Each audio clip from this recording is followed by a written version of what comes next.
2008 തൊട്ട് 2009 വരെ ഈ നമ്മൾ എന്ത് കടങ്ങൾ തീർത്തോ അത്തരം കടങ്ങളെല്ലാം വീണ്ടും ഉണ്ടായി. ഒരു 7 ലക്ഷം രൂപയ്ക്ക് അടുത്ത് വീണ്ടും കടമുണ്ടായി. കഷ്ടി 20കാരൻ 17 വയസ്സായ രണ്ടുപേരും കൂടി ബിസിനസ് തുടങ്ങുകയാണ്. ശരി, എന്നിട്ട് അതെങ്ങനെ പോയി? കടങ്ങളൊക്കെ കയറിയപ്പോഴത്തേക്ക് നമുക്ക് കറണ്ട് ചാർജ് അടയ്ക്കാൻ പോലും പൈസ ഇല്ലാതെ വീട്ടിൽ ഒരു 6 മാസം കറണ്ട് ഇല്ലാതെ ഞങ്ങൾ ഫ്യൂസ് ഊരിക്കൊണ്ടുപോയി. ഞങ്ങൾ ഈ തുടങ്ങിയ 2ാമത്തെ യൂണിറ്റിൽ മൊത്തം വെള്ളം കയറി. 2008 പ്രളയം. പിന്നെ എന്ത് സംഭവിച്ചു? ഈ രോഹിത് വെളുപ്പിന് 1 മണിക്ക് വണ്ടി ഓടിച്ച് കൊച്ചിയിൽ വരും. എന്നിട്ട് ഇവിടുന്ന് സാധനം കളക്ട് ചെയ്ത് അവിടെ ചെല്ലും. 7 മണിയാകുമ്പോൾ തിരിച്ച് ആലപ്പുഴ എത്താം. അങ്ങനെ അധ്വാനിച്ചൊരു കാലമുണ്ട്. അദ്ദേഹത്തിന്റെ പേര് വിനോദ്. നഷ്ടപ്പെട്ടത്. അദ്ദേഹം വന്നപ്പോഴത്തേക്കാണ് നമുക്ക് എങ്ങനെ ഒന്ന് 2012 അദ്ദേഹം വന്നത്. നമ്മുടെ ഈ യൂണിറ്റ് സ്റ്റാർട്ട് ചെയ്തപ്പോഴത്തേക്കാണ് അദ്ദേഹം വന്നത്. വഴി കാണിച്ചിട്ട് അദ്ദേഹം ദൈവത്തിന്. അതെ.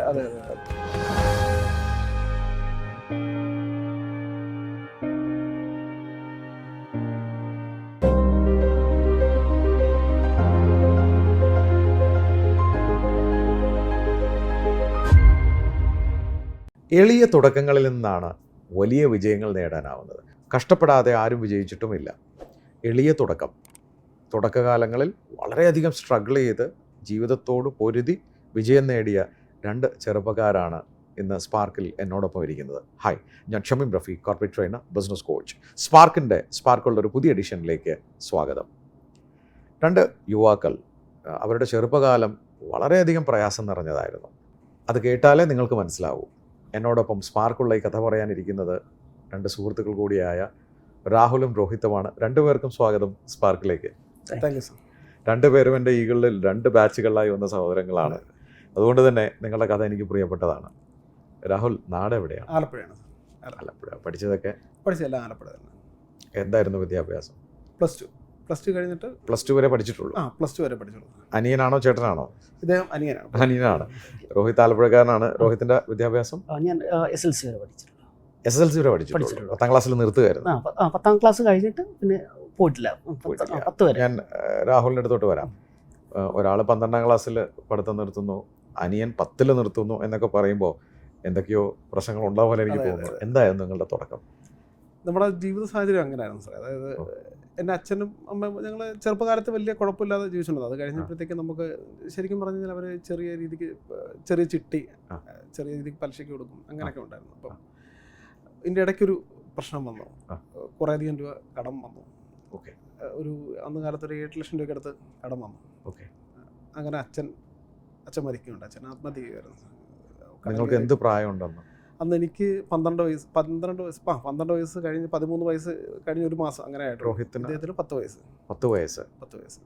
അതൊരു വല്ലാത്തൊരു ഷോക്കാണ്. നിങ്ങൾ ചെറുപ്രായമാണ്, അതാണ് പഠിത്തമൊക്കെ നിർത്തേണ്ടി വന്നൊരു സാഹചര്യം വന്നത് അല്ലേ? അപ്പോൾ ആ സമയത്ത് 8 ലക്ഷം രൂപ കടമുണ്ടായിരുന്നു. അപ്പം അമ്മയും ഞാനും ഇദ്ദേഹം, അപ്പം ഞങ്ങൾ ഇത്രയും പേരേ ഉള്ളൂ. അപ്പം നമുക്ക് ആ കടങ്ങളെല്ലാം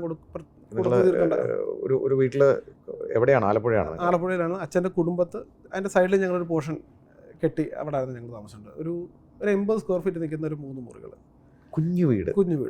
ഒരു കുഞ്ഞു വീടിന്റെ ചെറിയ സൈഡിൽ. എനിക്ക് ഊഹിക്കാനാവും 2 പേരും നിങ്ങൾ കുട്ടികളാണ്.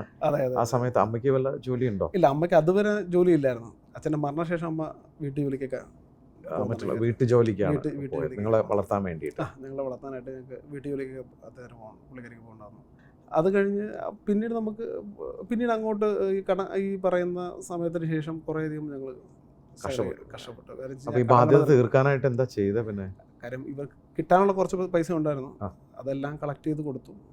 പിന്നെ നിങ്ങൾ തന്നെയാണോ കുറേയൊക്കെ ഞങ്ങൾ ചെയ്തു. പിന്നെ അച്ഛൻ്റെ സഹോദരൻ ഉണ്ടായിരുന്നു, പുള്ളി സഹായിച്ചു. പിന്നെ അമ്മ ഉണ്ടായിരുന്നെങ്കിലും മൊത്തം കൊടുത്ത് തീർക്കാൻ പറ്റില്ല ചെയ്യാം. പിന്നെ കുറേയൊക്കെ അമ്മ ജോലി ചെയ്തു, അതിൽ നിന്ന് കുറച്ചധികം കടങ്ങൾ തീർത്തു. അത് കഴിഞ്ഞ് പിന്നെ ഞങ്ങൾ ചെറിയ പ്രായത്തിൽ ഞങ്ങൾ ബാൻഡ് സെറ്റിനൊക്കെ ഞങ്ങൾ ഉൾപ്പെടെ ഞങ്ങളുടെ ആ പാട്ടിലുള്ള ചെറുപ്പക്കാരെല്ലാം പോകുമായിരുന്നു. അപ്പോൾ അതിൽ നിന്ന് കിട്ടുന്ന വരുമാനമെല്ലാം ഞങ്ങൾ അമ്മയ്ക്ക് കൊണ്ട് കൊടുക്കുമായിരുന്നു. അതിൽ നിന്നും അത് ജീവിത ചെലവിനെടുക്കും, ബാക്കി കിട്ടുന്നതിൽ നിന്ന് ഞങ്ങൾ കുറേശ്ശെ കടങ്ങളും എല്ലാം തീർത്തിട്ട് വളരെ കഷ്ടപ്പാട് നിറഞ്ഞ ജീവിതം. അപ്പോൾ ഈ +2 പഠിത്തം നിർത്തി എന്താ ചെയ്ത? പിന്നെ +2 വരെ ഞാൻ ഒരു +1 പകുതി കഴിഞ്ഞപ്പോഴത്തേക്ക് ഞാൻ ക്ലാസ്സിലൊന്നും കാര്യം അങ്ങോട്ട് നമുക്ക് പോകാൻ പറ്റുന്നൊരു സിറ്റുവേഷനിലായിരുന്നു. ആ സമയത്ത് എനിക്ക് എന്തെങ്കിലും ജോലിക്കാരി അമ്മയ്ക്ക് എല്ലാ ഒരു ഷുഗർ, പ്രഷർ, കൊളസ്ട്രോൾ, അങ്ങനെ എല്ലാ രോഗങ്ങളും ഉണ്ട്. അപ്പം അമ്മയും ജോലിക്ക് വിടുന്നതുകൊണ്ട് എനിക്ക് താല്പര്യമായിരുന്നു. എനിക്ക് എങ്ങനെയെങ്കിലും ഒരു ജോലിക്ക് കയറിയാൽ മതി എന്നുള്ളൊരു മൈൻഡായി. അത് കഴിഞ്ഞിട്ട് പിന്നെ ഞാൻ പരീക്ഷ എഴുതി, +2 പരീക്ഷ എഴുതി. അത് കഴിഞ്ഞിട്ട് ഉടനെ തന്നെ ഞാൻ അടുത്ത ഒരു പ്രിൻറ്റിംഗ് പ്രസ് ഞാൻ ജോലിക്ക് കയറി. ജോലിക്ക് കയറിയത്. രോഹിത് പോലെ 10ാം ക്ലാസ് പഠനം നിർത്തിയതിന് ശേഷം പിന്നെ എന്താ ചെയ്തത്? ജോലിയാണ്. അമ്മയുടെ ഒരു കസിൻ ഉണ്ടായിരുന്നു. ആ. പുള്ളിയുടെ നമുക്ക് ഇലക്ട്രിക് വർക്കും പ്ലംബിങ്ങിന് അങ്ങനെയുള്ള കുറച്ച് സാധാരണമായിട്ടുള്ള വർക്കുകൾക്ക് പോകുമായിരുന്നു. നിങ്ങളുടെ അന്നത്തെ ഒരു ആ. ജീവിതാഭിലാഷം എന്ന് പറഞ്ഞാൽ വീട്ടില് ചെലവിന് എന്തെങ്കിലുമൊക്കെ പൈസ പൈസ കോൺട്രിബ്യൂട്ട് ചെയ്യാം. നിങ്ങൾ കൊടുക്കുക. കുട്ടികളാണ്, അതെ, വേറെ നമ്മുടെ വഴിയൊന്നുമില്ല. ഇല്ല, അത് നമ്മുടെ ബാധ്യതകൾ എങ്ങനെയും നമുക്ക് തീർക്കുക എന്നുള്ളതാണ് അന്ന് നമ്മുടെ മുന്നിലുള്ളൊരു ഒരു എയിം. അത് തീർത്താലേ നമുക്ക് മുന്നോട്ട് പോകാൻ പറ്റും. നമുക്ക് സ്കൂളിലാണെങ്കിലും ഒന്നും നമുക്ക് ആ സാഹചര്യത്തിൽ പറ്റത്തില്ല. ഇത്രയും ഒരു ഇതിങ്ങനെ നിൽക്കുന്ന സമയം. പഠിക്കാൻ മോശമായിട്ടല്ല, അല്ല. ജീവിത സാഹചര്യങ്ങൾ സാഹചര്യങ്ങൾ കൊണ്ടാണ് കൊണ്ടാണ്. താങ്കളും പഠിത്തം അതെ, നിർത്തേണ്ടി അതെ. വന്നത്. രാഹുലെ തിരിച്ചു വരാം. അങ്ങനെ പ്രിന്റിംഗ് പ്രസ്സിലാണ് ആ, എത്ര നാള്? അങ്ങനെ 2 യൂണിറ്റിലായിട്ട് 1.5 വർഷത്തോളം ഞാൻ വർക്ക് ചെയ്തത്. ഓക്കെ. അത് കഴിഞ്ഞപ്പോഴത്തേക്കാണ് ഒരു സർക്കാരിൻ്റെ ഒരു സ്കീം ഉണ്ടായിരുന്നു. സർക്കാരിൻ്റെ അന്ന് ഒരു സെൽഫ് എംപ്ലോയ്മെൻറ്റ് സ്കീമിൽ ഞാനിങ്ങനെ കേട്ടു. അങ്ങനെ 2-3 പേരെ ഞങ്ങൾ അപ്ലൈ ചെയ്തു. ബാക്കി 2 പേർക്ക് കിട്ടിയില്ല, എനിക്ക് കിട്ടി. അന്ന് ഒരു 3 ലക്ഷം രൂപയുടെ ഒരു പ്രോജക്റ്റിന് സർക്കാർ 2.25 ലക്ഷം രൂപ ബാങ്കിൽ നിന്ന് ലോൺ കിട്ടും. അതിൻ്റെ 3/1 1/3 സബ്സിഡിയും കിട്ടും. അങ്ങനെ എനിക്ക് ആ പ്രോജക്റ്റിൽ ചെറിയ ഒരു DTP സെൻറ്റർ പോലെ തന്നെ ഒരു 2 കമ്പ്യൂട്ടറും 3 കമ്പ്യൂട്ടറും ഒരു ഫോട്ടോസ്റ്റാറ്റ് മെഷീനുമായിട്ട് ഞങ്ങൾ സ്റ്റാർട്ട് ചെയ്തു. അപ്പോൾ എന്ത് പ്രായമുണ്ട് അന്ന് എനിക്ക് 20 വയസ്സാകാനായിട്ട് 20 ദിവസം ഉള്ളപ്പോഴത്തേക്ക് 19ാമത്തെ വയസ്സിൻ്റെ എൻഡ് റിസ്ക് എടുത്ത് ബാങ്കിൽ ലോൺ എടുത്തു. അപ്പോൾ എത്ര സ്ക്വയർ ഫീറ്റ് ഉള്ള സ്ഥലം? എവിടെയാണത്? ഒരു 120 സ്ക്വയർ ഫീറ്റ് ഉള്ള ആലപ്പുഴ ഷീമാട്ടി ടെക്സ്റ്റൈൽസിന്റെ ബാക്ക് സൈഡിൽ അവിടെയാണത് തുടങ്ങുന്നത്. അവിടെയാണ് ഞങ്ങൾ അപ്പോൾ ചേട്ടൻ തുടങ്ങിയ സ്ഥിതിക്ക് രോഹിത് എന്താ ചെയ്ത്? അത് ഞങ്ങള് രണ്ടുപേരും കൂടാണ്. രണ്ടുപേരും കൂടി. അപ്പോൾ ആ പണിയൊക്കെ ഇട്ട് നേരെ പോകുന്ന സംഭവം. അപ്പോൾ താങ്കൾക്ക് അപ്പോൾ എന്ത് പ്രായമുണ്ട്? എനിക്കിപ്പം 17 വയസ്സ്. 17 വയസ്സ്. 17 വയസ്സ്. കഷ്ടി 20കാരൻ 17 വയസ്സായ രണ്ടുപേരും കൂടി ബിസിനസ് തുടങ്ങുകയാണ്. ശരി, എന്നിട്ട് അതെങ്ങനെ പോയി? അത് ആദ്യത്തെ 2008 തൊട്ട് 2009 വരെ ഈ നമ്മൾ എന്ത് കടങ്ങൾ തീർത്തോ അത്തരം കടങ്ങളെല്ലാം വീണ്ടും ഉണ്ടായി. ഒരു 7 ലക്ഷം രൂപയ്ക്ക് അടുത്ത് വീണ്ടും കടമുണ്ടായി. ഇത് ചെയ്തിട്ട് കാരണം നമുക്ക് ബിസിനസ് ചെയ്യാൻ അറിയത്തില്ലല്ലോ. നമ്മൾ ആദ്യമായിട്ട് പിള്ളേരാണ് നിങ്ങൾ? പിള്ളേരാണ്. അപ്പം നമ്മുടെ ഒരു ആഗ്രഹം വെച്ച് നമ്മളിപ്പോൾ ഒരു ചെറിയ വീട്ടിലാണ് താമസിക്കുന്നത്. അപ്പം നമുക്കൊരു 2 ബെഡ്റൂമുള്ള ചെറിയൊരു വാടക വീട്ടിലേക്ക് താമസം മാറണം. അല്ലാതെ സ്വന്തം വീടൊന്നുമല്ല, ഒരു വാടക വീട്ടിലേക്ക് താമസം മാറണം. അത്യാവശ്യം തെറ്റില്ലാത്ത രീതിക്ക് ഒരു ബൈക്കൊക്കെ എടുത്ത്, ഒന്ന് ബൈക്ക് പോലും ഒരു ബൈക്കൊക്കെ എടുത്ത്, 2 ബൈക്കൊക്കെ എടുത്ത് ഒന്ന് ജീവിക്കണം എന്നുള്ളൊരു ആഗ്രഹം കൊണ്ടാണ് നമ്മൾ സ്റ്റാർട്ട് ചെയ്തത് സംഗതി. അത് നമുക്ക് ചെയ്യാനറിയാത്തതുകൊണ്ടോ എന്തോ അത് 2009 വരെ ഞങ്ങൾ വളരെ കഷ്ടത്തിൽ പോയി. അതിൻ്റെ ഇടയ്ക്ക് ഈ കടങ്ങളൊക്കെ കയറിയപ്പോഴത്തേക്ക് നമുക്ക് കറണ്ട് ചാർജ് അടയ്ക്കാൻ പോലും പൈസ ഇല്ലാതെ വീട്ടിൽ ഒരു 6 മാസത്തോളം കറണ്ട് ഇല്ലാതെ ഞങ്ങൾ ഫ്യൂസ് ഊരിക്കൊണ്ടുപോയി. കുഞ്ഞു വീട്ടിൽ അമ്മയും നിങ്ങൾ രണ്ടുപേരും 6 മാസം ജീവിച്ചിട്ടുണ്ട്. നല്ല ചൂടാണ് സംഭവം. അതെ, അപ്പോൾ അത്രയും നമ്മൾ സ്ട്രഗിൾ ചെയ്യുന്നുണ്ട്. അപ്പോൾ കടം എത്ര വരെയൊക്കെ വന്നു? ഒരു 8 ലക്ഷം രൂപ വരെ കടം വന്നു. അപ്പോൾ പണ്ടത്തെ ആ 8 ലക്ഷം അച്ഛനുണ്ടാക്കി വെച്ചത് കഷ്ടപ്പെട്ട് തീർത്ത് അതിനുശേഷം നിങ്ങൾ രണ്ടുപേരും കൂടി ഒരു ചെറിയ DTP സെന്റർ തുടങ്ങി അവിടെ 8 ലക്ഷമായി. അത് ഈ മാസം വരുന്ന കോസ്റ്റുകൾ ലോണും ഒന്നും അടയ്ക്കുന്നില്ല. കാര്യം കിട്ടുന്ന ഈ ഫോട്ടോസായിട്ട് വിൽക്കുന്ന വരുമാനമെല്ലാം ഞങ്ങളുടെ ദൈനംദിന ചെലവുകളിലേക്ക് എടുക്കുവാണ്. പിന്നെ അമ്മയ്ക്കൊന്നും ജോലിക്ക് പോകാൻ പറ്റാത്ത അവസ്ഥയാണ്. അമ്മയ്ക്ക് ആരോഗ്യപരമായ കാര്യങ്ങൾ നമുക്ക് ഇപ്പം ഈ കിട്ടുന്ന വരുമാനമെല്ലാം കടം മേടിച്ചു എല്ലാം ഈ വീണ്ടും കടത്തിലേക്ക് പിന്നെ അപ്പോൾ അത് ഇട്ടിട്ട് പോയോ? എന്താ ചെയ്തില്ല? അപ്പം നമ്മൾ പലരും പറഞ്ഞത് പൂട്ടിയിട്ട് നിങ്ങൾ വേറെ വല്ല പണിക്കും ഉള്ളത് വെച്ച് ചെയ്യാം എന്നുള്ളൊരു ഉള്ളത് കൊണ്ട് നിങ്ങൾ ജീവിക്കുക, നിങ്ങളുടെ വേറെ എന്തെങ്കിലും പണി ചെയ്ത് കടങ്ങളൊക്കെ. നമ്മൾ അവിടെ നിന്നില്ല, നമ്മളിത് എന്തായാലും തുടങ്ങി കയറാമെന്നുള്ളൊരു മൈൻഡ് ഞങ്ങൾ അതിന് പിന്നെ ഞങ്ങൾ ഒന്ന് ആ DTP എന്നൊക്കെ ഉള്ളത് മാറ്റി നമ്മൾ പ്രിൻറ്റിങ്ങിലേക്ക് തന്നെ ഇതിലേക്ക് ചെയ്യാം, പ്രിൻറ്റിങ് വർക്ക് കൂടി ചെയ്യാന്നുള്ള രീതിക്ക് ഞങ്ങൾ കുറച്ച് പ്രിൻറ്റിങ് വർക്ക് എടുത്തു തുടങ്ങി. പിന്നെ നമ്മുടെ ഒരു കസിൻ ഞങ്ങളുടെ സ്ഥാപനത്തിൽ നമ്മളെ സഹായിക്കാനൊക്കെ ആയിട്ട് വന്നു. അപ്പോൾ പുള്ളി ഇതുപോലെ ഒരു ചെറിയൊരു കേബിളിൻ്റെ വർക്കൊക്കെ നടത്തി ഇങ്ങനെ നിൽക്കുമായിരുന്നു. അപ്പോൾ പുള്ളി ഞങ്ങളുടെ കൂടെ ജോയിൻ ചെയ്തു. അപ്പോൾ പുള്ളിയൊക്കെ ആയിട്ട് പോയി കുറച്ച് കമ്പനി, നമ്മുടെ ആലപ്പുഴ ഭാഗത്തുള്ള കുറച്ച് കയർ കമ്പനികളിലൊക്കെ കയറി. അതിൽ ഒരു കമ്പനിയിൽ ഒരു ഓർഡർ തന്നു. എന്തായിരുന്നു രോഹിത്, എന്ത് ഓർഡർ ആയിരുന്നു അത്? നമുക്ക് കൊയറിൻ്റെ തന്നെ ടാഗും ലേബലും ആയിരുന്നു സംഭവം. അപ്പം അതായിരുന്നു ഞങ്ങൾ കൂടുതലായിട്ട് കോൺസെൻട്രേറ്റ് ചെയ്തിരുന്ന സംഭവം. പക്ഷെ അത് പ്രിന്റ് ചെയ്യാനുള്ള സാഹചര്യം അതെ നമുക്ക് ഓർഡർ കിട്ടി. അപ്പം അത് എങ്ങനെ ചെയ്യും എന്നുള്ളത് നമുക്ക് ആ സമയത്ത് അത്യാവശ്യം നല്ല വാല്യൂ ഉണ്ടോ അതിന്? അത്യാവശ്യം വാല്യൂ, അതൊരു 1.5 ലക്ഷം രൂപ വർക്ക് ഉണ്ടായിരുന്നു. അന്നത്തെ കാലത്ത് വലിയ കാര്യമാണ്. 8 ലക്ഷം കടത്തിൽ നിൽക്കുകയാണ്. പിന്നെ അത് എങ്ങനെ എക്സിക്യൂട്ട് ചെയ്തു? അത് അപ്പോഴും നമ്മുടെ ക്യാപിറ്റൽ ഇല്ല. അപ്പോൾ ഒന്നത്തെ കാര്യം നമ്മുടെ ഈ കാര്യങ്ങൾ പറയുന്നത് ഒരു മനുഷ്യൻ കടം തരില്ല. പിന്നെ ഉള്ളത് ഒരു എവിടെങ്കിലും ഈ ഏതെങ്കിലും ബാങ്കിനെ സമീപിക്കാം. കാരണം ബാങ്കിലും ആ സമയത്ത് ഇതുപോലെ നമുക്ക് ഫ്ലെക്സിബിൾ ലോൺ കിട്ടത്തില്ല സംഗതി. അങ്ങനെ ഇരിക്കെ നമ്മൾ വേറൊരു സ്ഥലത്തു നിന്ന് നമുക്കൊരു 50,000 രൂപ, ഒരു കറണ്ട് 50,000 രൂപ തന്നു. പിന്നെ ആ ഒരു സപ്ലയർ 1 ലക്ഷം രൂപയുടെ മെറ്റീരിയലോളം വേണ്ടി വന്നതായിരുന്നു അത് ചെയ്യാനായിട്ട്. അപ്പം അതെനിക്കൊരാൾ 50,000 രൂപ കൊടുത്തപ്പോഴത്തേക്ക് 50,000 രൂപ കൂടി കടം തന്നു. അങ്ങനെ ഒരു വിധത്തിൽ ഞാൻ ഒരു ഓർഡർ നമുക്ക് സ്വന്തമായിട്ട് യൂണിറ്റും ഇല്ല. ആ സമയത്ത് ഞങ്ങളൊരു പുറത്തൊരു യൂണിറ്റിൽ കൊണ്ട് അത് ചെയ്ത് കൃത്യമായിട്ടത് കൊടുക്കാനായോ? കൃത്യമായിട്ട് കൊടുക്കും. ഇച്ചിരി ഡിലേ ആയെങ്കിലും അവർക്കും ബുദ്ധിമുട്ടില്ലാത്ത രീതിയിൽ ഞങ്ങൾക്ക് നമ്മളത് ചെയ്ത് കൊടുക്കാനായി. അത് ഏകദേശം ഒരു 1.5-2 ലക്ഷം രൂപ അടുത്ത് ടോട്ടൽ വാല്യൂ. അപ്പൊ അതൊരു വലിയ ആത്മവിശ്വാസം നിങ്ങൾക്ക് ഉണ്ടായി. അപ്പൊ തോന്നി രക്ഷപ്പെടും, സാധ്യതയുണ്ട്. നമുക്ക് ചെയ്യാം. എന്താ ചെയ്ത് രോഹിത്? പിന്നെ അത് ഞങ്ങൾ പിന്നെ അത് ആ വർക്ക് എടുത്തു. അത് ഞങ്ങൾ ആ 50,000 രൂപ ഞങ്ങൾക്ക് ഒരു പലിശക്കായിട്ടായിരുന്നു ഞങ്ങൾക്ക് കിട്ടിയിരുന്നത്. അത് കഴിഞ്ഞിട്ട് ഞങ്ങൾ ആ 50 രൂപ ഈ പേപ്പർ എടുക്കാനോട് പറയും. ആ സപ്ലൈ ചെയ്യുന്ന പുള്ളി ഇന്ന് ഞങ്ങൾക്ക് സപ്ലൈ ചെയ്യുന്നുണ്ട്. നിങ്ങളാ ബന്ധം കളഞ്ഞിട്ടില്ല. ഇന്ന് ഞങ്ങളുടെ ഏറ്റവും വലിയ സപ്ലയറും പുള്ളി തന്നെയാണ്. അപ്പൊ അതൊരു വിശ്വാസമായി. അപ്പൊ വീണ്ടും കടം തന്നു തുടങ്ങിയോ? വീണ്ടും കടം തന്നു. അത് കഴിഞ്ഞിട്ട് ഞങ്ങൾ കൃത്യമായിട്ട് പേയ്മെന്റ് ചെയ്തവരും പിന്നീട് പുള്ളി. അപ്പൊ ആ ബിസിനസ് അങ്ങനെ നന്നായി പോയോ? വലിയ അപ്പോൾ ഒരു 2009 കാലഘട്ടങ്ങളിലാണ് വലിയ തെറ്റില്ലാതെ പോയി. എങ്കിലും ചെറിയ ചെറിയ പ്രശ്നങ്ങൾ അവിടെ ഉണ്ടായിരുന്നു. കാര്യം നമുക്ക് സ്വന്തം യൂണിറ്റ് ഇല്ല. അപ്പോൾ നമ്മൾ ചില കാര്യങ്ങളെല്ലാം നമ്മുടെ യൂണിറ്റ് ചെയ്യാൻ പറ്റും. അത് കഴിഞ്ഞപ്പോൾ നമ്മൾ 2008 കഴിഞ്ഞിട്ട് ഈ പറയുന്ന 2012 നമുക്ക് രണ്ടാമത്തെ യൂണിറ്റ്.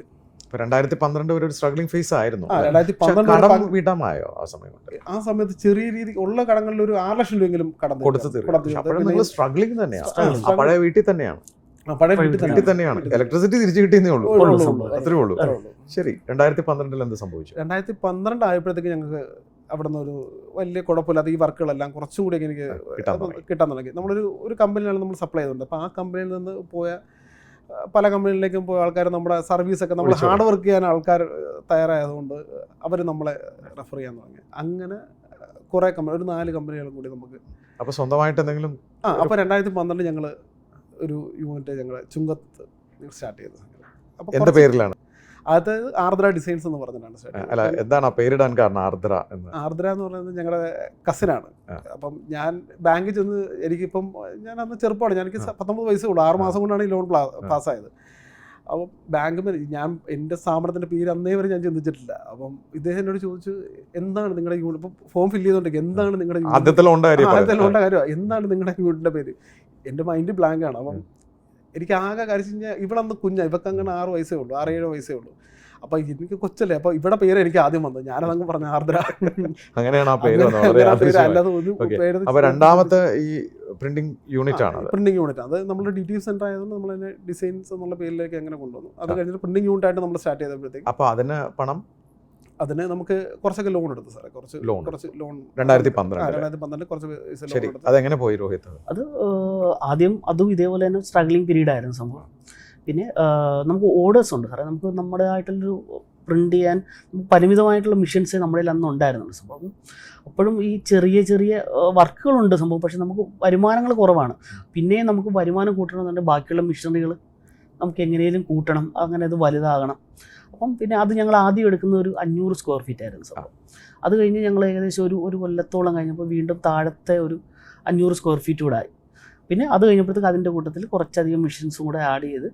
അപ്പോൾ ഇതിൽ നിന്ന് കിട്ടുന്ന വരുമാനം ഒന്നും നിങ്ങൾ പുറത്ത് കളയുന്നില്ല, അതിൽ തന്നെ ഉറുമ്പ് വെക്കുന്ന പോലെ തന്നെ ഇങ്ങനെ ആഡ് ചെയ്യുക. ഗോൾഡ് പോലും ഞങ്ങൾ ഇൻവെസ്റ്റ് ചെയ്തില്ല. എന്ത് കിട്ടും, ഒരു 50 പൈസ കിട്ടിയാലും അതിൽ തന്നെയാണ്. അപ്പോൾ എത്ര വർഷം അങ്ങനെ പോയി? അതൊരു ഞങ്ങളൊരു 2018 വരെ ഈ പറയുന്ന പോലെ റീഇൻവെസ്റ്റ്മെന്റ് അങ്ങനെ. എങ്കിലും സ്ട്രഗിൾ, ഞങ്ങൾക്ക് ക്യാപിറ്റൽ വലിയൊരു ഇഷ്യൂ ആണ് സാർ. അപ്പോൾ നമ്മൾ സപ്പോർട്ട് ചെയ്യാൻ ആരുമില്ല. പിന്നീട് ഞങ്ങൾക്ക് ഒരു 2016 കാലഘട്ടങ്ങളിലാണ് നമ്മൾ ആദ്യമായിട്ടൊരു ബാങ്ക് ഒരു ഓടി തന്ന് സഹായിക്കുന്നത്. അതുവരെ ഞങ്ങൾക്ക് ഈ ക്യാപിറ്റൽ കരച്ച് ഞങ്ങൾ കടം കിട്ടുന്നതായിട്ട് ഒരു മാസം നമുക്ക് മെറ്റീരിയൽ കടം കിട്ടും. നമ്മൾ കൊടുക്കുന്ന 1 മാസം 2 മാസമൊക്കെ നമ്മൾ കസ്റ്റമർ പേയ്മെന്റ് ഒരു സൈക്കിൾ. അത് ഭയങ്കര ബുദ്ധിമുട്ടാണ്. 2016 വർക്കിംഗ് ക്യാപിറ്റൽ കിട്ടി. 2018 എന്ത് സംഭവിച്ചു?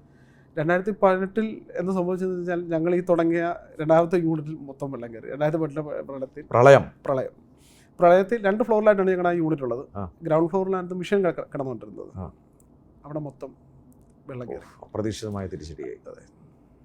പിന്നെ എന്ത് സംഭവിച്ചു? ആ സമയത്താണ് ഏകദേശം എൻ്റെ വിവാഹ നിശ്ചയമൊക്കെ ആ ഒരു സമയത്തായിരുന്നു സംഗതി. അപ്പോൾ ഞങ്ങളുടെ വീട്ടിലും അദ്ദേഹം എല്ലാത്തിലും വെള്ളമായി. ഞങ്ങളുടെ വീട്ടിൽ വെള്ളമായി, ഞങ്ങളുടെ പ്രസവ വെള്ളമായി, ഞാൻ കഴിക്കാൻ പെൺകുട്ടിയുടെ വീട്ടിൽ എല്ലായിടത്തും വെള്ളമായത്. ഭയങ്കര വലിയൊരു തുക. ഞങ്ങളുടെ വീട്ടിലും നഷ്ടമുണ്ടായി, അവരുടെ വീട്ടിലും നഷ്ടമുണ്ടായി, ഞങ്ങൾ ബിസിനസ്സിലും നഷ്ടമുണ്ടായി. എന്ത് ചെയ്തു രോഹിത്? അതായിരുന്നു അതും നമ്മളെ സംബന്ധിച്ച് വലിയൊരു സ്ട്രഗ്ലിംഗ് പീരീഡ് ആയിരുന്നു സംഭവം. അന്ന് ആ മെഷീൻ മെയിൻ്റെനൻസും തിരിച്ച് നമുക്കത് വരവിലോട്ട് തന്നെ ഒരു 4 ലക്ഷം രൂപയ്ക്ക് അടുത്ത് നമുക്ക് 4 ലക്ഷം രൂപ മെഷീന് മാത്രമല്ല, നമുക്കൊരു 10-15 ലക്ഷം രൂപയ്ക്ക് മേളിൽ. ആ സമയത്ത് 15 ലക്ഷം രൂപ എന്ന് വെച്ചാൽ നമുക്ക് വലിയൊരു ഇതായിരുന്നു. 15 ലക്ഷം രൂപയ്ക്ക് മേളിൽ നമുക്ക് പല രീതിക്കും ലോസ് ഉണ്ട്. ഇൻഷുറൻസ് തുകയൊക്കെ വളരെ തുച്ഛമായിട്ടുള്ള പൈസ. ആ ഒരു മാസത്തോളം നമുക്ക് വെള്ളം കയറി മെഷീൻസ് മൊത്തം അങ്ങനെ നമ്മുടെ ഓർഡറുകൾ 25 പിന്നെയും തിരിച്ചടികളാണ്. ആണ് സംഭവം. പിടിച്ച് കയറി വരുമ്പോഴേക്കും അടുത്തത് കിട്ടും.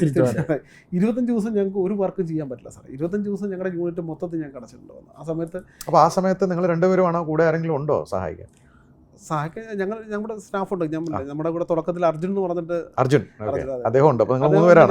ഞങ്ങൾ 3 പേരാണ്. ഞാൻ 2009 അദ്ദേഹം, ഞങ്ങൾ 2008 സ്റ്റാർട്ട് ചെയ്തു. 2009 ആണ് അദ്ദേഹം വരുന്നത്. 2009 തൊട്ട് 2012 വരെ ഞങ്ങൾ 3 പേരും കൂടി. അപ്പോൾ നിങ്ങൾ രണ്ടുപേരും 2 മേഖല തിരിച്ചെടുത്തോ? എങ്ങനെയാണ്? അതെ.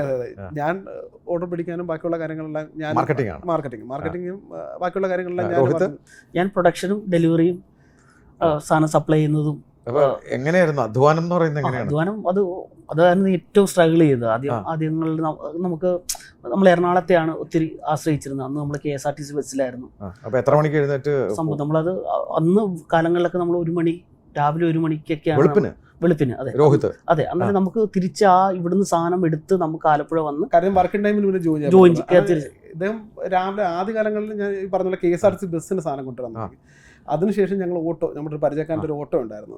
ഓട്ടോയിൽ സാധാ പാസഞ്ചർ ഓട്ടോ. ആ ഓട്ടോയിൽ വന്ന് ഞങ്ങൾ ഇവിടുന്ന് സാധനം എടുത്തുകൊണ്ട് ഇവിടുന്ന് മെറ്റീരിയലിനെ കളക്ട് ചെയ്ത് ഞങ്ങൾ അങ്ങനെ കൊണ്ടുപോകും. അപ്പോൾ ഈ മഴ പെയ്യുമ്പോഴൊക്കെ പ്രശ്നമാണ്. പാസഞ്ചർ ഓട്ടോ ആണ്. ഈ 2 സൈഡ് അവർ പറഞ്ഞ കെട്ടിയിട്ടുണ്ടെങ്കിലും ഒരു തുള്ളി വെള്ളം പേപ്പറല്ലേ ഇതായിരുന്നു. അതിനുശേഷമാണ് ഞങ്ങൾ 2012 ഞങ്ങൾ വീട് മാറിയപ്പോൾ തന്നെ ഞങ്ങളൊരു വണ്ടി എടുത്തായിരുന്നു. അപ്പോഴും ഞങ്ങൾ ഈ പറഞ്ഞ ഞങ്ങൾ 3 പേരും കൂടി ഉള്ള ഇതേ ഉള്ളൂ. പ്രസ് തുടങ്ങുന്നവരെ ഞങ്ങൾ 2012 നമ്മൾ വീട് മാറിയോ? 2012 ഞങ്ങളൊരു വാടക വീട്ടിലേക്ക്. നമ്മുടെ ആ ഒരു ആഗ്രഹം അപ്പോഴാണ് വാടക വീട്ടിൽ സമയത്ത് വാഹനം വാങ്ങി.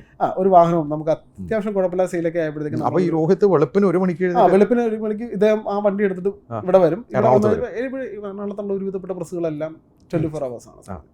അപ്പോൾ വെളുപ്പിന് സമയത്തായിരിക്കും നമ്മുടെ വർക്കുകൾ കൂടുതൽ അടിക്കുന്നത്. അപ്പം ഇദ്ദേഹം ആ സമയത്ത് കുറച്ച് വർക്ക് നമുക്ക് അവിടെ ബ്ലാക്ക് ആൻഡ് വൈറ്റും കാര്യങ്ങളും എല്ലാം ചെയ്തുകൊണ്ട് ഈ ഹൈ ക്വാളിറ്റി വർക്കുകളെല്ലാം നമ്മൾ എറണാകുളത്താണ് ചെയ്യുന്നത്. നോർമൽ ക്വാളിറ്റി വർക്കുകളൊക്കെ നമുക്ക് അവിടെ ഉള്ള നമ്മൾ ഈ സ്റ്റാർട്ട് ചെയ്ത യൂണിറ്റിൽ നമ്മൾ അങ്ങനെ ചെയ്യും. ആദ്യകാലങ്ങളിൽ നമ്മൾ കുറച്ച് ഈ 2012 വരെ നമ്മൾ എല്ലാം നമ്മൾ പുറത്താണ് കൊടുത്തുകൊണ്ട്. 2012 ശേഷമാണ് നമ്മൾ സ്പ്ലിറ്റ് നമുക്ക് ചെയ്യാൻ അവിടെ ചെയ്യും. അതുകൂടാതെ വലിയ ബൾക്ക്. രോഹിത് വെളുപ്പിന് 1 മണിക്ക് വണ്ടി ഓടിച്ച് കൊച്ചിയിൽ വരും. ഇവിടുന്ന് സാധനം കളക്ട് ചെയ്ത് അവിടെ ചെല്ലും. ഒരു 7 മണിയാകുമ്പോൾ തിരിച്ച് ആലപ്പുഴ എത്തും. ആലപ്പുഴ എത്തിയിട്ട് കുറച്ച് നേരം ഒന്ന് കടന്നുറങ്ങിയിട്ട് ഒരു 9:30-10 മണിയാകുമ്പോഴത്തേക്ക് വരും. അങ്ങനെ അധ്വാനിച്ചൊരു കാലമുണ്ട്. പിന്നീട് 2018 ശേഷം പിന്നെ എന്തൊക്കെ സംഭവിച്ചു? 2018 ശേഷം നമ്മൾ ഒരു സാധാരണ ഒരു ഡിജിറ്റൽ പ്രിന്റിംഗ് യൂണിറ്റ് നമ്മൾ സ്റ്റാർട്ട് ചെയ്തത് 2018. ആ സമയത്ത് ഡിജിറ്റൽ പ്രിന്റിംഗ് യൂണിറ്റിലാണ് ശരിക്കും പറഞ്ഞ് ഫ്ലഡ് ഭയങ്കരമായിട്ട് എഫക്ട് ചെയ്തത്. അത് ഞങ്ങൾ 2019 ഞങ്ങൾ ഒരു ഈ വെള്ളം കയറാത്തൊരു സ്ഥലത്തേക്ക് ആലപ്പുഴ മാറ്റി. അതായിരുന്നു കരിച്ച്. അതിപ്പോൾ ഒരു വലിയൊരു ഇൻവെസ്റ്റ്മെൻറ്റ് കരിച്ച്. അത് ടോട്ടലി ഒരു 30-35 lakhs ഉണ്ടാവും. 40 lakhs ഇൻവെസ്റ്റ്മെന്റിലേക്ക് വന്നു. അപ്പോൾ ആ പണം സിഡ്ബിയുടെ ഫിനാൻസ് എടുത്തു. നിങ്ങൾ റിസ്ക് എടുക്കുകയാണ്. അതായത് 2 പിള്ളേർ ചെറിയ കാര്യത്തിൽ തുടങ്ങിയത് റിസ്ക് എടുത്ത് വേറെ ലെവലിലേക്ക് കൊണ്ടുവരികയാണ്. നിങ്ങൾ റിസ്ക് കയറ്റി കൊണ്ടുവരികയാണ്. 40 ലക്ഷം. അതെങ്ങനെ പോയി രോഹിത്? അത് ആദ്യകാലങ്ങളിൽ ചെറിയ സ്ട്രഗിളിങ്ങും കാര്യങ്ങളെല്ലാം ഉണ്ടായിരുന്നു. പിന്നെ അത് ഒന്ന് പതുക്കെ അതൊന്ന് പിക്കായി വന്ന് പിന്നെ അത് തെറ്റില്ലാത്ത രീതിയിലോട്ട് വളരാൻ തുടങ്ങി. അപ്പോൾ ആ ഒരു ഹ്യൂജ് ഇൻവെസ്റ്റ്മെന്റിൽ എന്തൊക്കെയാണ് നമ്മൾ അതിൽ ചെയ്തിരുന്നതെന്ന്? അത് നമുക്കൊരു ഡിജിറ്റൽ പ്രിന്റിംഗ് യൂണിറ്റ് ഉണ്ടായിരുന്നു. ഒരു പ്രൊഡക്ഷൻ പ്രിന്റർ ഉണ്ടായിരുന്നു. കളർ പ്രിന്റിംഗിന്റെ ഒരു പ്രൊഡക്ഷൻ പ്രിന്റർ. അപ്പോൾ എന്താണ് ബ്രോഷർ, നോട്ടീസ്, വിസിറ്റിംഗ് കാർഡുകൾ, വെഡിങ് കാർഡുകൾ. അപ്പോൾ നമ്മുടേതായ B2C അവിടെ നമ്മൾ B2C ക്ലയൻസ് ആയിരുന്നു നമ്മൾ ചെയ്തുകൊണ്ടത്. B2C ക്ലയൻസിന് വേണ്ടിയാണ് നമ്മളവിടെ. പിന്നെ അവിടെ നിന്നുള്ള അടുത്ത 2018 ശേഷമാണ് ശരിക്കും പറഞ്ഞാൽ ഞങ്ങളൊന്ന് രക്ഷപ്പെട്ടത്. എന്തൊക്കെയായിരുന്നു ചെയ്ത്? അത് കഴിഞ്ഞ് 2018 ശേഷം പ്രളയം കഴിഞ്ഞ് വിവാഹം കഴിഞ്ഞ് നേരെ ഈ പറഞ്ഞ 2019 നമ്മൾ ആദ്യത്തെ ഒരു യൂണിറ്റ് നമുക്ക് സ്റ്റാർട്ട് ചെയ്തു. അതിനുശേഷം 2020 ഞങ്ങൾ വീട് വെച്ച് ആദ്യമായിട്ട് വീട് വെക്കാൻ പോകുന്നത് 2020. ശരി. അപ്പോൾ ഒരു വലിയ സ്വപ്നം വലിയൊരു സ്വപ്നം. വാടക വീട്ടിൽ നിന്ന് ഇപ്പോൾ എന്താണ് എങ്ങനെയുള്ള വീടാണ് പണിത്? ഞാൻ സാറിനോട് ആദ്യം പറഞ്ഞത് ഞങ്ങൾ കൂട്ടുകുടുംബത്തിലായിരുന്നു താമസം. അതായത് ഞങ്ങളുടെ ആ ഒരു 1000 സ്ക്വയർ ഫീറ്റ് ഇതിനകത്ത് ഒരു 3 ഫാമിലിയാണ്. അതായത് എൻ്റെ അച്ഛൻ്റെ ഫാമിലി, അതുപോലെ തന്നെ ബാക്കിയുള്ള 2-3 ഫാമിലി അപ്പുറത്തും കുടുംബത്തും. അപ്പോൾ ഞങ്ങൾക്ക് ആ ഒരു കൂട്ടുകുടുംബം എന്നുള്ളൊരു ഇതുള്ളത് കൊണ്ട് ഞങ്ങളൊരു 5 BHK വീട്. അപ്പൊ ഞാനും 5 ബെഡ്റൂമുള്ള വീട്ടിലേക്ക് മാറി. വലിയ അനുഗ്രഹം തന്നെയാണ്. അപ്പൊ അമ്മയും നിങ്ങൾ 2 പേരും താങ്കളുടെ വൈഫും ഉണ്ട്. 5 ബെഡ്റൂമില് എവിടെയാണ് വീട് വെച്ചത്? അത് ആലപ്പുഴ വലിയ കലപുരം എന്ന് വന്നിട്ട് ആലപ്പുഴയ്ക്കും ചേർത്തലയ്ക്കും ഇടയ്ക്കുള്ളൊരു. ശരി. പിന്നെ വളർച്ചയുടെ അടുത്ത പടവുകൾ എന്താണ് രോഹിത്? അത് കഴിഞ്ഞാണ് ഞങ്ങൾ വീണ്ടും പ്രിന്റിങ് എറണാകുളത്തേക്ക് എറണാകുളത്ത് ഫോർക്കുള്ള എറണാകുളത്തേക്ക് എത്തി. എറണാകുളത്തേക്ക് എത്തി. ഓക്കെ, എന്തായിരുന്നു നമ്മൾ എറണാകുളത്ത്? ആലപ്പുഴയിൽ നമുക്ക് ഒത്തിരി പരിമിതികളുണ്ടായിരുന്നു സോ അപ്പോൾ നമുക്ക് എങ്ങനെയും വളരണം, വളരെ ബാക്കിയുള്ളവർക്ക് ജോലി കൊടുക്കുക എന്നൊക്കെ ഉള്ളൊരു ഒരു വലിയ ആഗ്രഹമായിരുന്നു സോ അങ്ങനെ ഞങ്ങൾ എറണാകുളത്ത് വന്ന് 2021 എൻഡില് അതായത് 2021 നവംബറിൽ ഞങ്ങൾ ആ ഒരു യൂണിറ്റ് ഞങ്ങൾ മേടിച്ച് അതിൻ്റെ കുറച്ചധികം മെയിൻ്റനൻസും റീകണ്ടീഷനിങ് ഒക്കെ ഉണ്ടായിരുന്നു. എന്നിട്ട് ഞങ്ങൾ 2022 ജനുവരി എന്താണ് ബ്രാൻഡ് നെയിം? ദക്ഷ പ്രിന്റർമാക്ക് എന്ന് പറഞ്ഞു. ദക്ഷ. എൻ്റെ മോടെ പേരാണ്. അപ്പോൾ ഞങ്ങളത് എത്ര നാൾ ഞങ്ങളിവിടെ ടാഗ് ആൻഡ് ലേബലിങ്ങും ഈ ചെറിയ കൊമേഴ്ഷ്യൽ പ്രിന്റിങ്ങുമാണ് ഞങ്ങൾ ചെയ്യുന്നുണ്ട്. അപ്പോൾ ഇവിടെ ഞങ്ങൾക്ക് പാക്കേജിങ്ങിന് വേണ്ടി അന്ന് നമ്മൾ ആലപ്പുഴയിൽ ഹൈ ക്വാളിറ്റി വർക്കുകൾ നമ്മളിവിടെ സബ്ബായിരുന്നു ചെയ്തുകൊണ്ടിരുന്നത്. അത് നമ്മൾ നേരിട്ട് ചെയ്യാം. നമ്മൾ എറണാകുളത്ത് ഈ പല ബസ്സുകളിലും കൊടുത്ത് ചെയ്തുകൊണ്ടിരുന്നത് അതെല്ലാം നമ്മൾ തന്നെ സ്വന്തമായിട്ട് നമ്മൾ. ശരി, അതിലൊതുങ്ങിയോ? വേറെ എന്തെങ്കിലും തുടങ്ങിയോ? പിന്നെ അത് ഇല്ല, അത് കഴിഞ്ഞിട്ട് 2024 സ്റ്റാർട്ടിങ്, അത് കഴിഞ്ഞിട്ട് ഒരു 1.5-2 വർഷം അത് ഓടിച്ച് 2024 സ്റ്റാർട്ടിങ്ങിൽ അടുത്തൊരു യൂണിറ്റ് കൂടി ഞങ്ങൾ സ്റ്റാർട്ട് ചെയ്ത്. അതൊരു 1.5-1.25 കോടിയുടെ ഇൻവെസ്റ്റ്മെന്റ് ഉണ്ടായിരുന്നു. Very good. എന്താണ് എൻ്റെ പേര്? അത് ക്രയോൺസ്. അത് ക്രയോൺസ്. അത് കൂടുതലത് പ്രസ്സുകാർക്ക് സാധാ നമ്മൾ ആദ്യം എന്താണോ ചെയ്തുകൊണ്ടിരുന്നത് ഈ നമുക്ക് വേണ്ടി മറ്റൊരു സർവീസ്, അതേ സർവീസ് നമ്മൾ B2B. അതായത് നമുക്ക് കേരളം മൊത്തം ഒരു 200-250-300 വലുതും ചെറുതുമായിട്ട് ഈ 250 പ്രസ്സുകൾക്ക് ഞങ്ങളിപ്പം നമ്മൾ അടിച്ചു കൊടുക്കും. അടിപൊളി. ഓക്കെ, ആ ലെവലിലേക്ക് നിങ്ങൾ വളർന്നു. അപ്പൊ രോഹിത് ഇപ്പൊ എത്ര സ്ഥാപനമുണ്ട്? ഇതിന് 4 സ്ഥാപനങ്ങളാണ്. ഒന്ന് ആദ്യം ഞങ്ങളുടെ ആർദ്ര ഡിസൈൻസ് ആയിരുന്നു. അതിപ്പോഴും ഉണ്ട്. ഇപ്പോഴും ഉണ്ട്. അത് ഞങ്ങളുടെ ടാഗ് ആൻഡ് ലേബലിംഗ് ചെയ്യും. അതാണല്ലോ നിങ്ങളുടെ തുടക്കം. അപ്പൊ അത് മാനേജ് ചെയ്യുന്ന ആരാണ്? അത് അർജുനാണ് ഇപ്പൊ മാനേജ് ചെയ്യുന്നത്. ഓക്കെ, അതുകൊണ്ട് അത് കഴിഞ്ഞ് ആർദ്ര പ്രിന്റേഴ്സ് എന്ന് പറഞ്ഞിട്ടൊരു യൂണിറ്റ് തുടങ്ങി. അത് അക്ഷയ് എന്ന് പറഞ്ഞിട്ട് ഒരു പുള്ളിയാണ്. കസൻ ഉണ്ട്. പിന്നെ എറണാകുളത്ത് അത് കഴിഞ്ഞ് ഞങ്ങൾക്ക് 2 യൂണിറ്റ് ഉണ്ട് സംഭവം.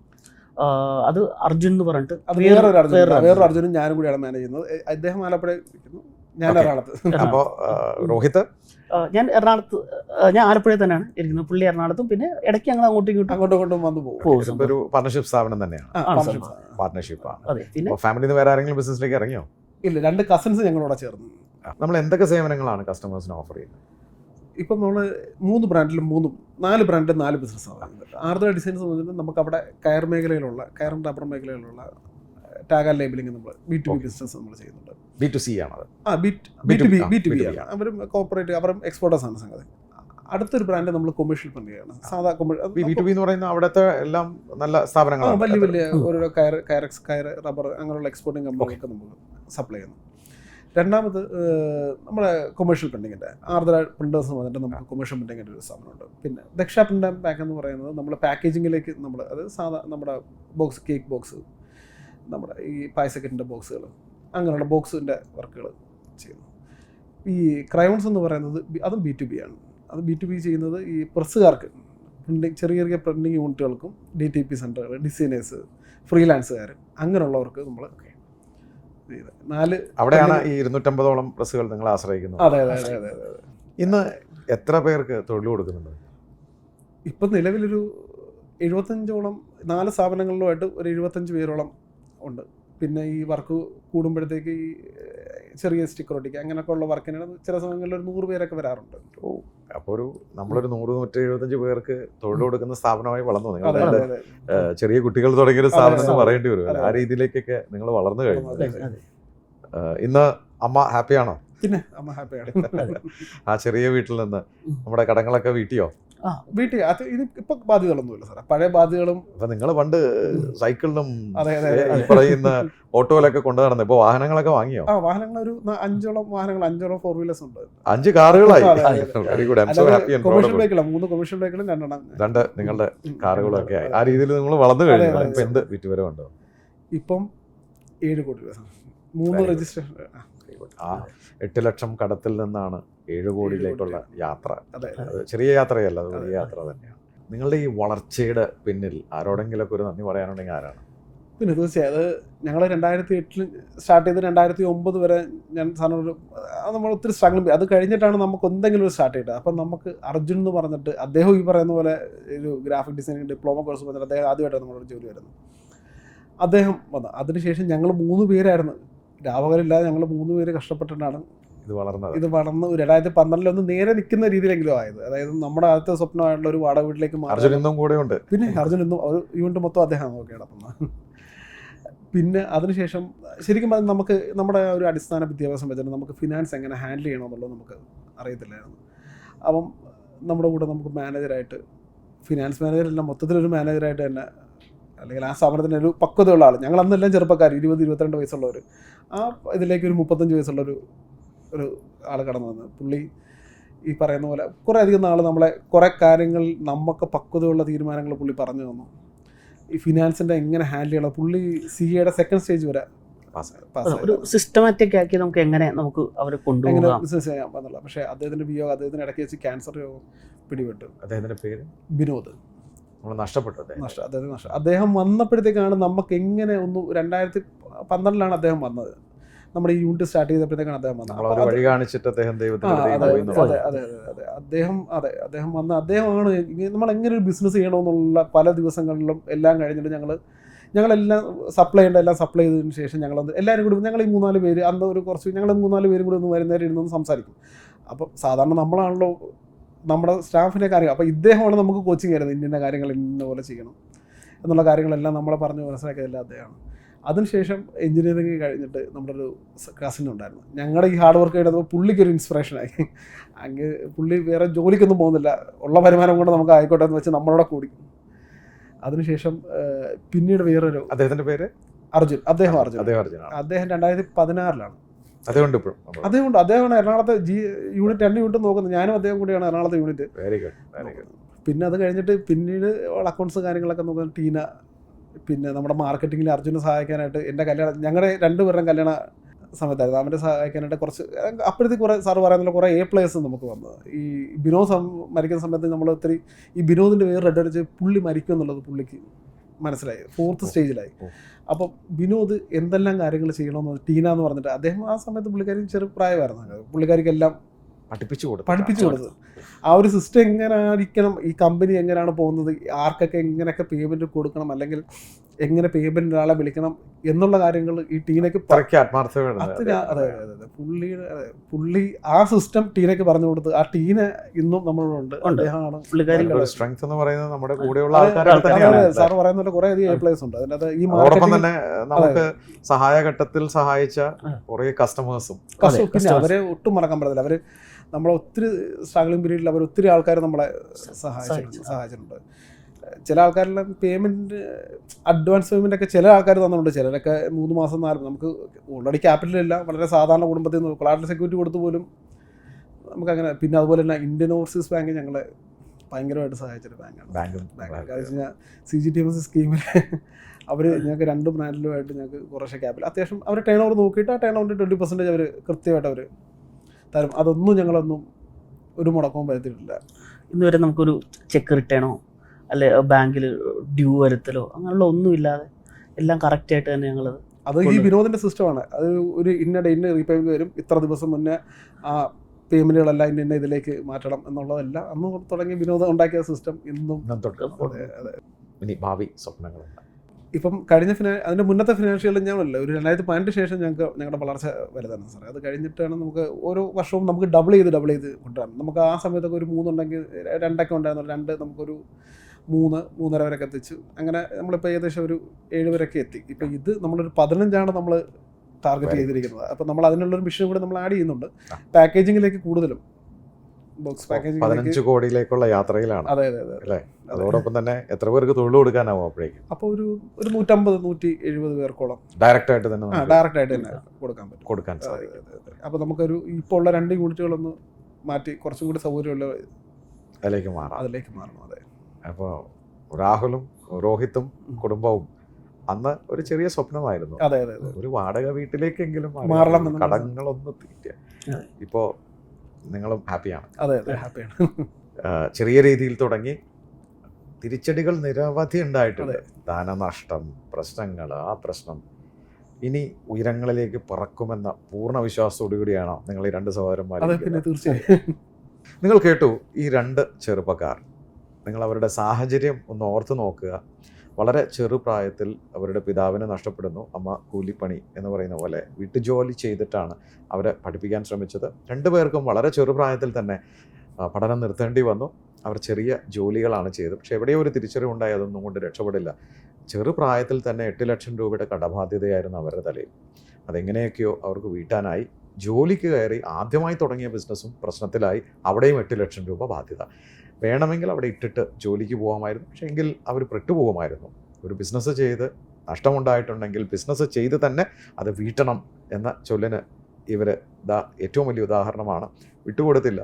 കുറേ വർഷത്തിൽ നല്ല സ്ട്രഗിളായിരുന്നു. അവരുടെ ഏക സ്വപ്നം എന്ന് പറയുന്നത് ഒരു വാടക വീട്ടിലേക്ക് മാറുക. നമ്മുടെയൊക്കെ ആ സിറ്റുവേഷൻ നിങ്ങൾക്ക് ഊഹിക്കാൻ പറ്റുമെന്ന് അറിയില്ല. അങ്ങനെയായിരുന്നു അവർ. പക്ഷേ കഠിനാധ്വാനികളാണ്. ഉറക്കമില്ലാതെ അധ്വാനിച്ച് കസ്റ്റമർക്ക് നല്ലൊരു പ്രോഡക്റ്റ് കൃത്യസമയത്ത് കൊടുക്കണം എന്ന ആഗ്രഹത്തോടു കൂടി അവർ വളർന്നതുകൊണ്ടായിരിക്കാം ഇന്ന് 4 സ്ഥാപനങ്ങളുടെ സാരഥികളാണ്. ചെറിയ രീതിയിൽ തുടങ്ങി 7 കോടി വിറ്റുവരവിലേക്ക് അവർ എത്തിക്കഴിഞ്ഞു. വലിയ സ്വപ്നങ്ങളുമായിട്ടാണ് അവർ നല്ലൊരു ടീമിനെ പടുത്തുയർത്തി കസ്റ്റമേഴ്സിന് നല്ല രീതിയിൽ സെർവ് ചെയ്യണം എന്ന ആഗ്രഹത്തോടു കൂടിയാണ് അവർ ഈ സംരംഭം കൊണ്ട് നടക്കുന്നത്. അതുകൊണ്ട് തന്നെ നമുക്കിത് കേൾക്കുന്നവർക്കറിയാം, ഇത് വളരും, ഇത് വിജയിക്കും. രാഹുൽ, രോഹിത്, രണ്ടുപേരും നിങ്ങളെൻ്റെ സഹോദരങ്ങളെ പോലെയാണ്. നിങ്ങളുടെ വളർച്ച കാണാൻ ഞാനും ആഗ്രഹിക്കുന്നു. നിങ്ങൾ കണ്ട സ്വപ്നങ്ങൾ പൂവണിയട്ടെ, ഇനിയും ഉയരങ്ങളിലെത്തട്ടെ എന്നെൻ്റെ വ്യക്തിപരമായ പേരിലും സ്പാർക്കിൽ എല്ലാ പ്രേക്ഷകരുടെ പേരിലും എല്ലാ ആശംസകളും. Thank you sir.